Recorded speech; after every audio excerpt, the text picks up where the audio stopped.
अभय जी, मैं चाहता ये था अभय जी आपसे शुरू कर रहा हूं, लेकिन क्योंकि बीजेपी की तरफ से प्रश्नों की बौछार हो गई है, के शर्मा जी बात आपसे करनी थी, लेकिन अभय जी ये बता दीजिए, बीजेपी आज ये पूछती है और सबके मन में ये प्रश्न है कि राहुल गांधी ने जो बातें कही वाकई वो हिंदू धर्म के लिए सम्मान की बातें हैं, बहुत अच्छी बातें हैं, और हर भारतवंशी दुनिया में रहने वाला हर व्यक्ति उस बात को मानेगा कि हां यही हिंदू धर्म है, यही सनातन धर्म है और यही हर धर्म में होना चाहिए। लेकिन आपके गठबंधन के साथी डीएमके के नेता मंत्री जब उसकी तुलना डेंगू से करते हैं, उसे इरेडिकेट करने की बात करते हैं, तो राहुल गांधी उन्हें क्यों नहीं समझाते? अभय जी।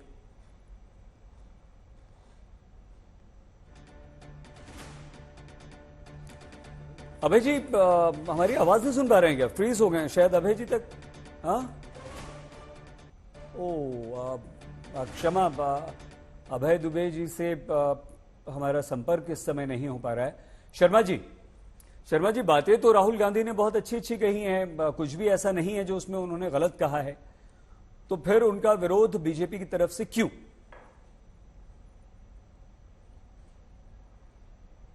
सही जी, मैंने भी ये लेख पढ़ा है जी, और मुझे बड़ा आश्चर्य है कि ये लेख राहुल गांधी जी ने ही लिखा है या किसी के द्वारा लिखवाया हुआ है। ठीक है, क्योंकि आश्चर्य मुझे इस बात से हो रहा है जी कि यदि इस स्क्रिप्ट को राहुल गांधी को दे दिया जाए पढ़ने के लिए तो शायद इसको ढंग से वो पढ़ भी पाए। ऐसा मत कीजिए, शब्दों में जो उपयोग हुए हैं उनकी व्याख्या की तो बात छोड़ दीजिए। शर्मा जी ऐसा मत कीजिए, सुनिए ना, आज जो पहली बार तो तारीफ कर दीजिए कि राहुल गांधी ने बिल्कुल सही से लिखा, बढ़िया लिखा है। नहीं, मैं इस बात की जरूर तारीफ करूंगा, अभी आगे तारीफ करता हूं जी।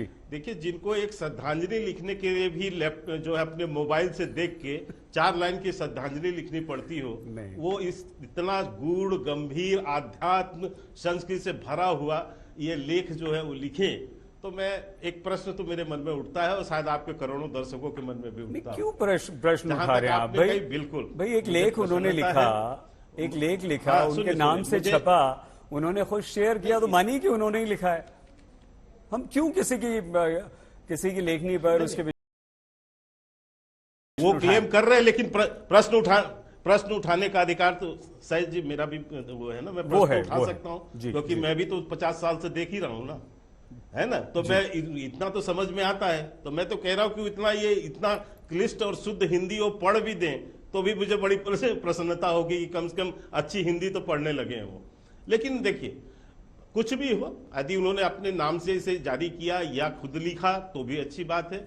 मुझे प्रसन्नता इस बात की है कि आज जो भारतीय जनता पार्टी की जो वैचारिक प्रतिबद्धता है, जो विचारधारा है, आज उसके प्रति इन लोगों का, कांग्रेस का अनुराग बढ़ रहा है। ये हमारी जीत है, ये हमारी विचारधारा की जीत है जी।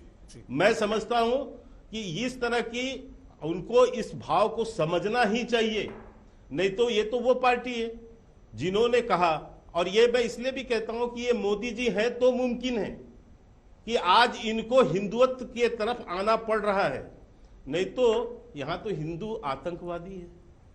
यहां जो है, ये किसने कहा? इसी कांग्रेस पार्टी ने।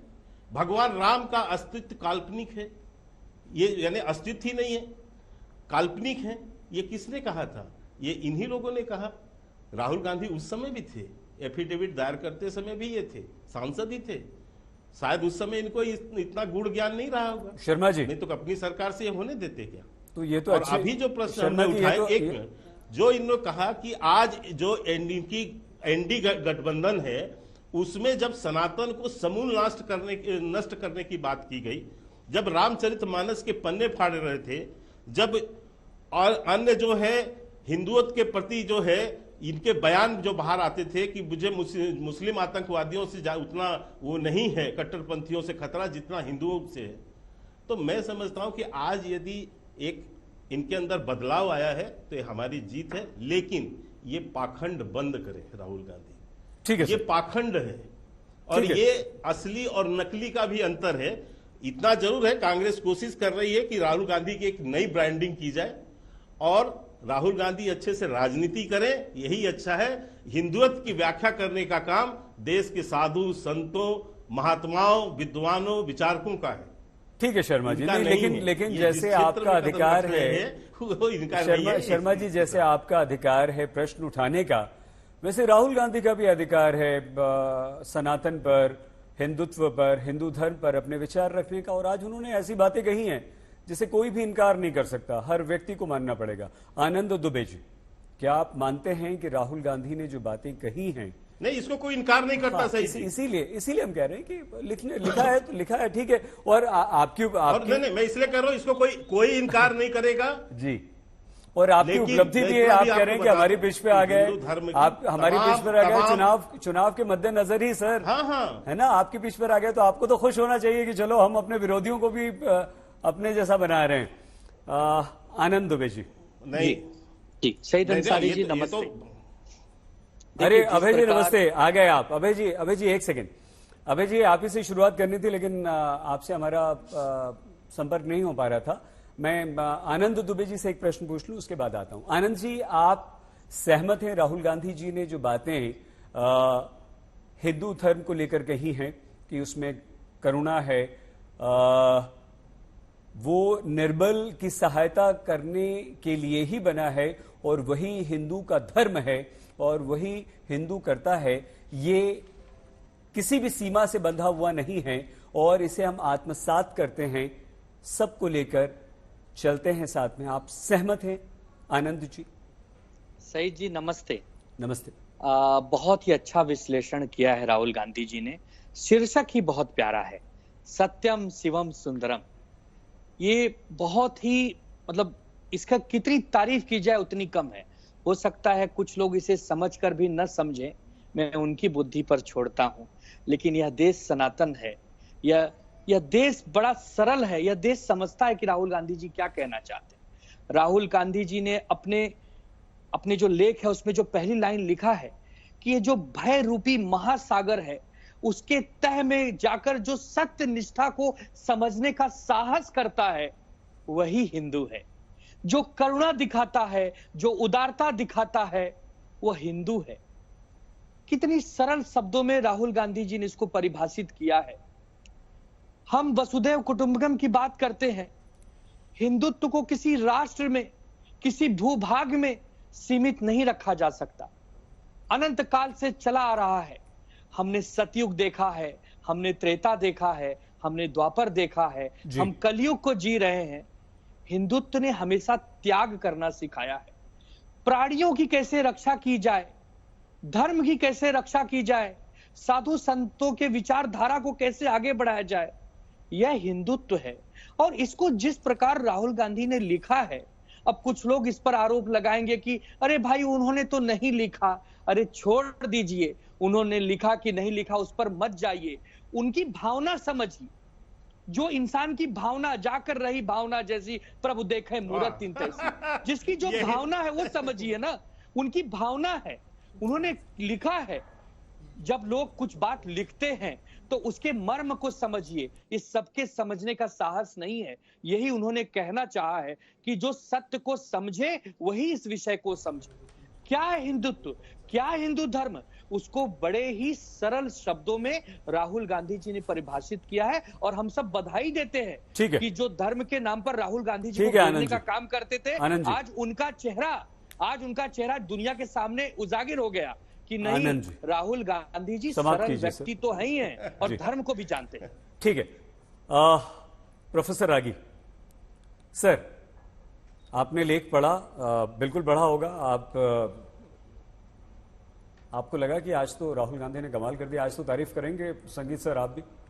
देखिए, राहुल गांधी जी का लेख को मैंने बहुत गंभीरता से पढ़ा और जो कुछ भी उन्होंने कहा है वो वाकई सच है। लेकिन एक सवाल मन में उठता है, यदि यही हिंदुत्व है, यही हिंदू धर्म है और वाकई जो उन्होंने कहा है वो सच है, उसमें कई चीज़ें ऐसी हैं जिस पर टिप्पणी कर सकते हैं, लेकिन उसके निहितार्थ पर हम आते हैं तो आपको डीएमके जब ये कह रहा था कि हमें सनातन को खत्म करना है, महर्षि अरविंद कहते थे कि भारत भारतीय राष्ट्रवाद और सनातन दोनों एक ही है, दोनों में कोई मूल में अंतर नहीं है।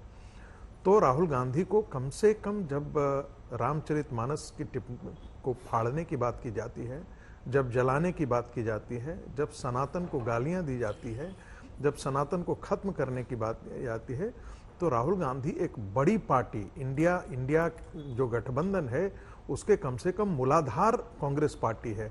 हम माने या न माने, लेकिन सबसे बड़ी पार्टी वही है। और कम से कम उसका नेता होने के कारण उनको आगे बढ़कर के कहना चाहिए था कि जो डीएमके कह रही है वो गलत कह रही है, जो हिंदू के बारे में गालियां दी जाती हैं वो गलत हैं। हिंदू जो है वो समावेशी है, और यही तो हम सबको कहते हैं।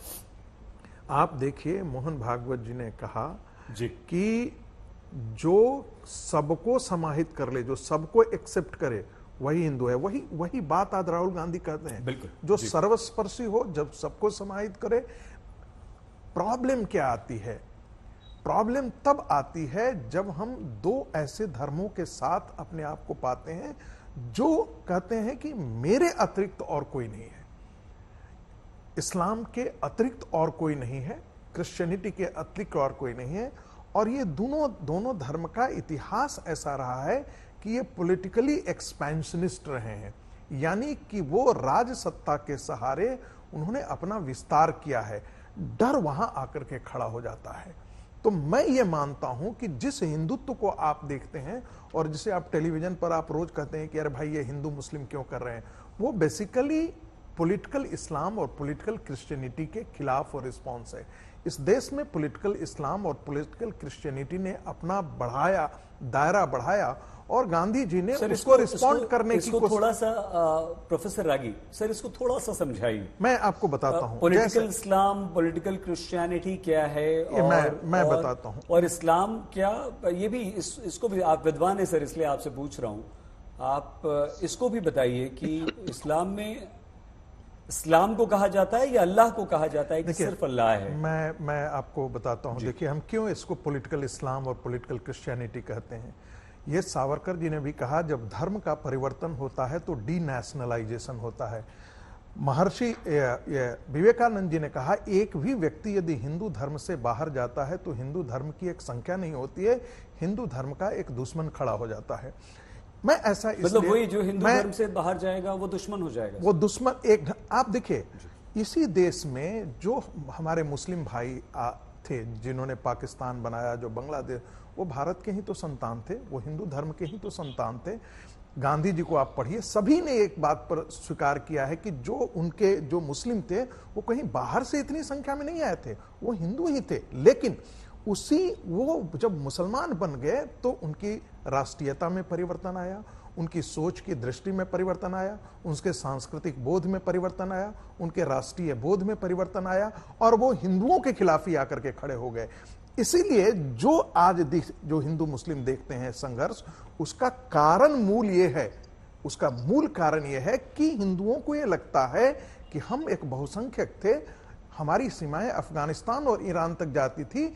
आज हम सिमट करके इस गजवाए हिंद और ये पैन इस्लामिज्म के नारों के अंदर हमारे हाथ से बांग्लादेश चला गया, हमारी अफगान सीमाएं खत्म हो गई, पाकिस्तान की सीमाएं खत्म हो गई, और वही जो नारे हैं पैन इस्लामिज्म के, भारत के मुसलमानों का एक वर्ग, मैं फिर कह रहा हूं, सारे मुस्लिमों को उसी कटघरे में, उसी खेमे में लाना बिल्कुल गलत होगा। वो एक बड़ा वर्ग है, वो एक ऐसा वर्ग है जो उसी प्रकार के आक्रामक इस्लाम की बात करता है। और मुझे लगता है कि वही कारण हिंदुओं में जो आक्रामकता है वो पॉलिटिकल इस्लाम की आक्रामकता को से निपटने के लिए है, न कि हिंदुओं की आक्रामकता जो है वो हिंदू समाज को फैलाने के लिए। इन दोनों में अंतर करना पड़ेगा। बिल्कुल ठीक है सर, काफी कुछ समझ में आया।